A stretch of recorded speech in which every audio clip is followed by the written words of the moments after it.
Hey, welcome to part 6 of this video series on post-flop skills and turbo speed heads-up sit and go. We're going to be talking about a variety of different decisions here, but first off I'll just give you the introduction.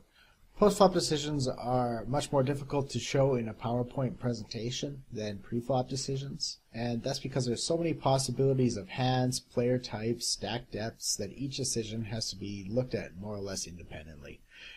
This presentation is going to be going over the fundamentals, which will be looked at in greater depth when we do some game review and live play, and that is through parts 7 and part 8.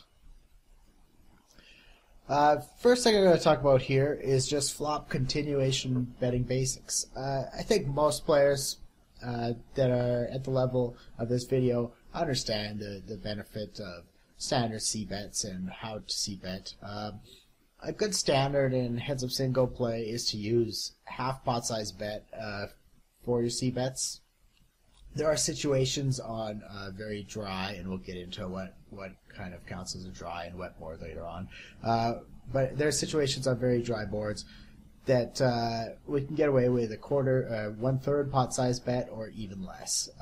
When we do these kind of smaller C-bets, there's a couple considerations that we need to take, and that the first main consideration is it may induce some raises. So if we have a weak range with these small C-bets, it can put us in some difficult spots because we can potentially get check raised a little bit lighter and possibly be forced to fold our hands. And when we're playing against players that vary their C-bet size, obviously that's going to potentially give us some reads and some tells on that player.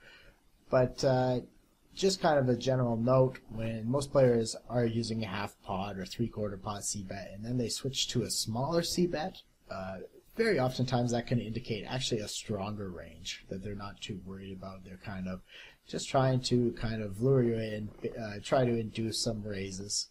And our C-bet percentage should be high versus most players. 70% or so is pretty standard, but it's going to highly depend on our playing style and the playing style of our opponent. Some players, some very good players are C-betting, 50%, and some also very good players are C-betting near 100%. The actual percentage is not too important as long as you understand kind of how your C-bet percentage kind of affects the rest of the hand, and how you're going to have to adapt to someone adjusting to whatever kind of C-bet percentage you like to use.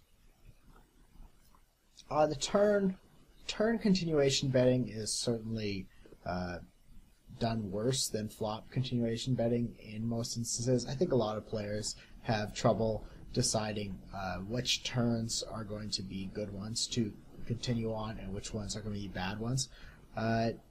It also is going to depend a lot on your opponents. A lot of opponents are going to be check raising a lot of top pair and check calling a lot of weaker hands. So when we face a player like that, we can usually, if they are just check raising a lot of their top pair hands, well then turn continuation betting as bluff becomes quite a bit more favorable. Generally, the turn cards that are more to the advantage of the pre-flop raiser are cards that are higher than the flop. So big overcards to the boards, as well as occasionally total brick cards can be an advantage to the pre-flop raiser, because it seems like a card that we would not be continuing to bet at unless we had a piece, because it doesn't really change the texture of the board any. One final thing, especially versus tighter players, turn cards which complete a lot of straights or complete a lot of flushes are pretty good cards to barrel on, because even well flush cards and these 4-card straight boards are going to be somewhat scary to be betting into as bluff. It's going to be pretty easy to get away when we don't have it, as well as a lot of tighter players are going to fold some fairly strong hands on these type of turns.